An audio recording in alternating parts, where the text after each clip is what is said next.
Hey, this is Tommy Bolan from N.Y.C. and also from the band Warlock, and you're listening to Talking About Rock. Fucking yeah, check it out.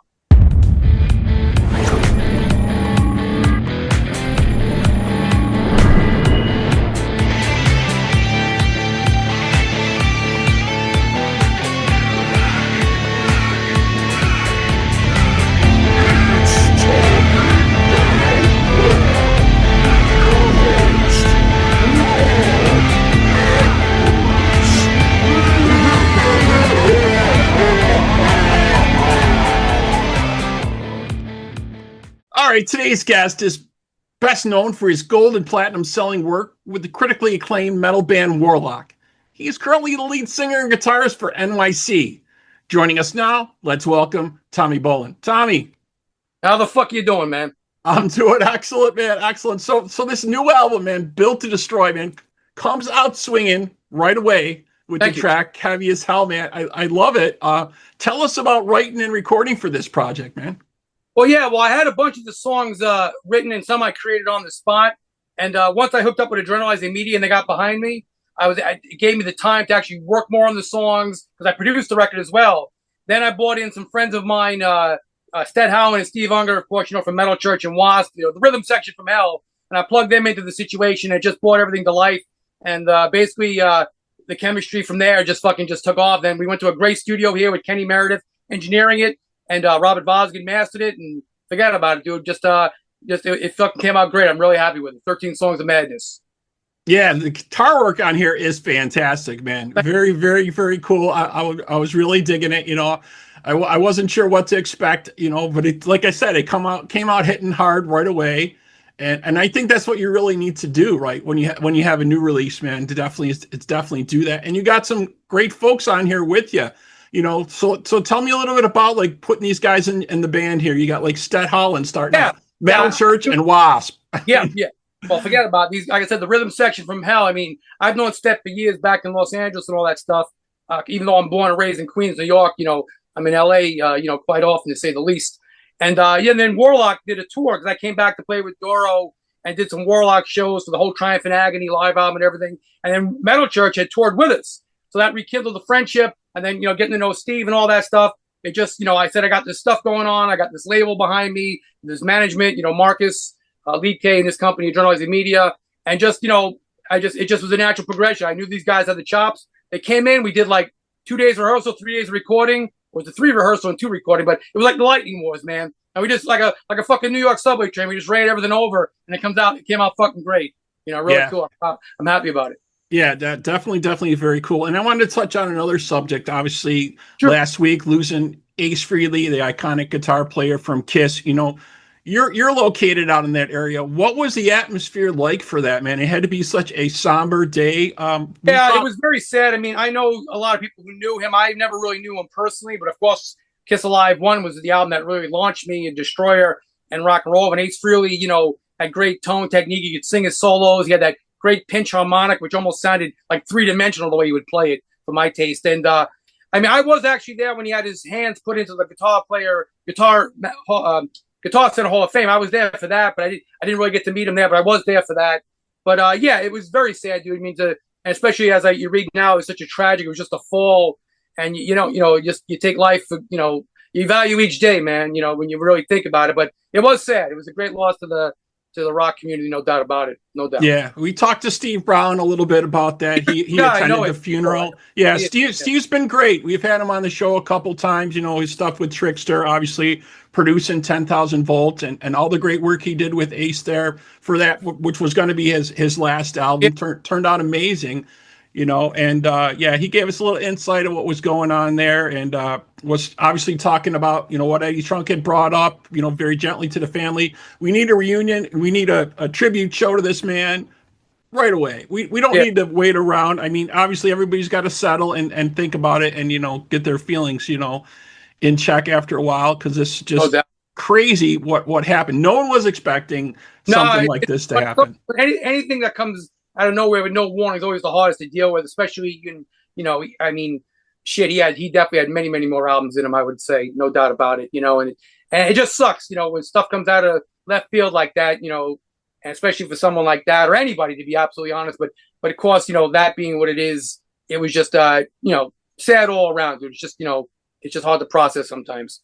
Yeah, yeah, we definitely sent all our prayers to his family and stuff, and hope that they get this tribute together with him. So very, very cool. So let's go back, and you mentioned a little bit earlier about Warlock. So let's talk a little bit about the earlier history with that. So you were a big part of Warlock's U.S. journey. You replaced Peter Zagedia here. I came in and was the first American in the band. I did the album Triumph and Agony, which was the biggest record that Warlock had ever did, and that was the one that went worldwide with the most attention. I toured in Europe with them, toured America. It went platinum and gold in Germany and all that stuff, and I think it's gone over gold in America. It's done a lot. It's sold like 6 or 7 million worldwide. It's done quite a lot of sales, and I'm proud of that because I did all the guitars in that. It's later when I came back to play, as Doro talked in interviews and stuff. I did a lot of the guitars. Even I went in and redid a lot of the rhythm guitars at her request. So and even after the band had left, because a lot of studio musicians had played on that, has been well documented now. But it was always me, Doro, and Joey Bowen, the producer. I would come in and I'd work on I did all the guitars, did the leads, the solos, and it was like the three of us really focused on that record like a nucleus. Granted, Joey Bowen's a great producer, and Doro, she could sing the phone book and it'd be a big hit. But nonetheless, this came together, and that was the energy, and that's why the fans responded to it. And of course, when you hear Warlock in America, you think all we are, and that's all the era of me. I was pretty much nearly right out of high school into the friggin' band, and it was great. And then we did a lot of touring and all this. And then coming back to play again was, it was very cool. And doing the live record and playing on Forever Warriors and some of the tour dates I did with it was very cool. But yeah, back then that was that's like my first language of metal is Warlock. I always defer back to that, so to speak. That's what made me got me known, I suppose. Yeah, definitely. And obviously All We Are is still played, to this day on all the metal stations, and people still hear that. But back in the day when this was kind of coming to an end, and Dora was leaving, she was gonna move forward as a solo artist.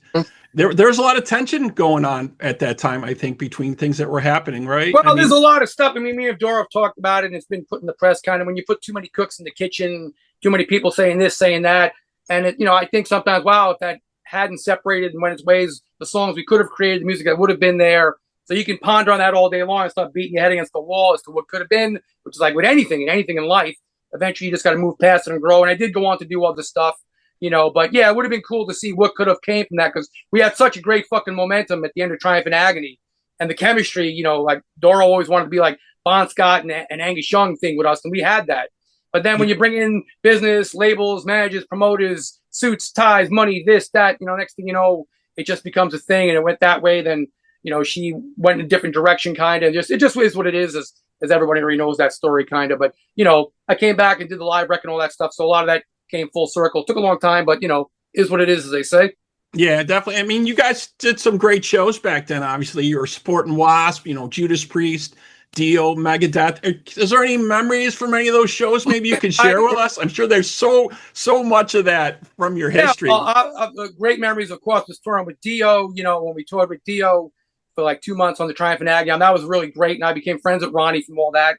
And actually, a story a couple people don't know is that actually I was the second choice to be in Dio against Roland Robinson, who's fine player, no doubt, but it came down to like 3,000 tapes and all that stuff, and I was going to all the auditions. Ronnie came to see me at NAMM and all this. So I guess my friendship with Ronnie was great, that came about from that, and jam with him. And then, coming so close to it. And then, he always said he wanted English American players in his band because he gave him like an international appeal, like Rainbow and Dio, and like I said, Roland's a fine player, no doubt, but it came right down to the wire. And the weird part was right after that, the phone, like 2 weeks later, my phone rang. It was a manager of a band who I won't name, but they were on Capitol and all this. He goes, "Hey, is this Tommy Warlock?" Yeah. He goes, I go, "How'd you get my number?" He goes, "Well, I called Ronnie Dio. I said, who's the first person you recommend and why?" He goes, and this is a quote from him. He said, "Hands down, Tommy Bolan's the guy you want." So that was very fucking cool. But yeah, I guess the memories of that, of course, playing across America, seeing all the fans, friggin', digging the music and loving the album, and even now, seeing it, how much that record meant to them, is a trip. So there's the very long answer to the short question you asked. No, that was great. Definitely. I know you got so many memories of things and they kind of all jar together, but obviously, Dio is just an iconic figure. Of Yeah, course, his legend that he left and he's in New York. the He's from music. Syracuse. He's upstate. I believe he's upstate New York. He's from. Yeah, he's from Cortland, which is about 20 Oh, minutes from where I am. You there know you what I go. mean? You So never there's a did. big celebration for him there all the time on his birthday. But yeah, Cool deal. very, very, very cool. So another thing I wanted to touch on is obviously this kind of thing with AI that's happening all the time, and more so in music lately, right? We're seeing AI tracks, even like some AI generated artists. I don't know what you want to call them, images or Yeah, whatever. This music. yeah. What does that concern you a lot? What's your thoughts Well, around that? obviously you hear these things about AI bands getting signed. Now you see like AI actors who look just like. I mean, AI technology.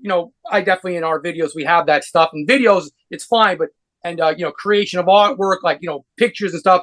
I'm not against that, so to speak. I definitely don't want to see any actors lose their work. No doubt about Right. it. I think there's no replacement for that type of stuff. But as far as creating music, I can't say I'm the biggest fan of that. But that means anybody can just plug in and it's a different type of craft. It's almost a bit unwielding, not unwielding. It's just the fucking wrong word there. It's just unnerving. Yeah. Yeah. It's just it could get worse. Yeah. Well, I've actually seen it kind of getting a little bit crazy. So what did they say on Skynet became aware of Cyberdyne systems? Right. Yeah. Right. So when you see the missiles launch, it's all fucking over at that point. Yeah. A while back, we talked with Derek Davis from Babylon AD, and I try to keep up on the latest tracks that are coming out from any band. If it just gets dropped the day of the interview, I want to start talking about that. And so there was a track dropped under the Babylon AD profile on Spotify, and it was a collaboration between them and supposedly Vinnie Vincent. And so I asked Derek about this. I'm like, is this new music from you guys? And let's talk about it. He's like, no, this is AI generated track that got put out there. And I'm like, you're kidding me. This is crazy. He's like, we're on the phone with Spotify to get this taken down. But I'm wondering if we're going to start seeing that more, because that's just crazy to be able to do that if that's under their platform. I mean, I don't understand all the AI, like I said, about it, but it only gets smarter every fucking day. I mean, think about computers when they first came out. Now you laugh at them. There's more technology in your iPhone than the Apollo 11, as they say. Yeah. So if you go by that standard of how fast it's going, how much billions is being put into it, I mean, it's only a matter of time till your phone gets up and walks around by itself, starts doing the dishes and picking up the kids, and you got fucking robots and knows what the fuck is up. Yeah. I mean, so that's eventually going to make its way into music, which has gone completely digital. I mean, in so many ways. And like I said, I use AI technology. We've used that in like video creation, but that's kind of different than that. But I've used no AI in any type of fucking creation for my guitar. That's all my Schecter's blasting through my PVs. Yeah. So I wanted to talk about that a little bit too. Right. Is there like a choice of guitar and amps and stuff you usually as your go-to equipment or things like that? Yeah.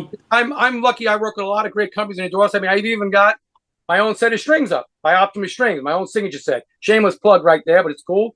And then you can see my N.Y.C. guitar behind me with the strings in front of it.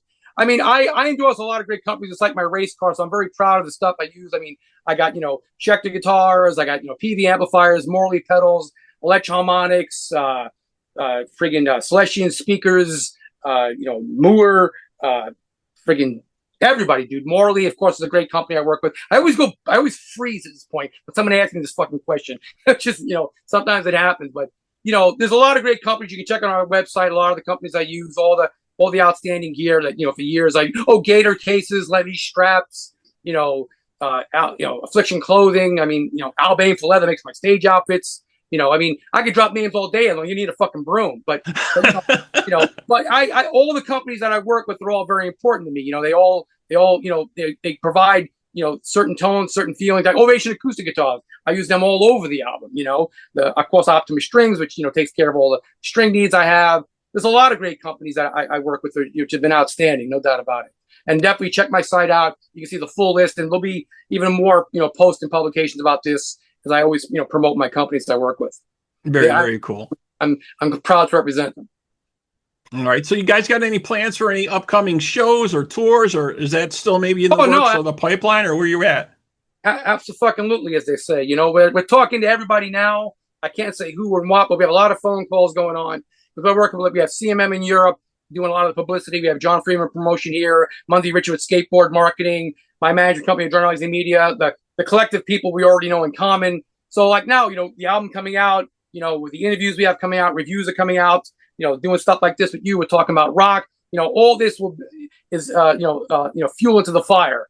But we already have some stuff on the table we're talking about, and yeah, definitely there will be absolutely supportive of this going out for sure, no doubt about it.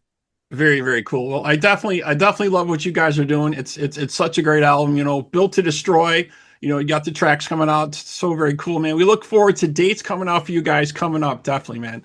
Oh, yeah. One other company, Tascam.